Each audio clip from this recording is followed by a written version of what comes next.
Bu da içərisi sarı olan bambuk anbarımız. Bir də ki, bilməmək eyib deyil, öyrənməmək eyibdir. Bu soni intellekt dövrüdür qardaş. Bir videonu paylaşırsan, bir gör özüm maraqlan gör nə paylaşıram mən. Sarı da var, qara da var. Burada çıxır hamısı. İndi ekrana qoyuram, oxuyun ki, qaranı nə deyirlər, sarını nə deyirlər. Bilməmək eyib deyil. Həqiqətən də pişiyin deyir, əli ətə çatmayanda vırnıxır ki, nəsə eləsin, amma sağ ol ki, mənə reklam eləyirsən, anti-reklam eləyirsən, amma anti-reklam deyil, bilmədən reklam eləyirsən. Sağ ol, var ol.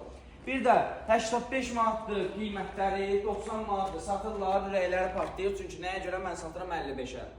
Bir də onu nəzərdə çatdırım ki, gigiyenik sertifikatdan danışırlar, nə bilim, bu ekoloji təmiz deyil, nə bilim, zərərlidir. Bu zərərli olsa mən bunu xaricdən necə gətirəm? Bu boyda bizim Azərbaycanda dövlət komitəsi var. Dövlət Gömrük Komitəsindən bunlar keçir. Bunlarda uyğunluq sertifikatından, gigiyenik sertifikatdan keçir. Bilmədən niyə danışsan? Çünki ondan bundan mal alırsan, bilmirsən neçəyə satasan, əlində qalır mal. Dəyərli izləyicilər, özünüz gətiririk, toptancıyıq. Bu boyda videolarda çəkirəm, sizə təqdim edirəm. Endirim davam edir. 85 manatdan, 90 manatdan satılan bambuk panellər nə qədər dörəyi istifa, dəyərli izləyicilər. Bunların hamısını saldı 55 manata. Qulluğunuzdayım, xidmətinizdəyəm.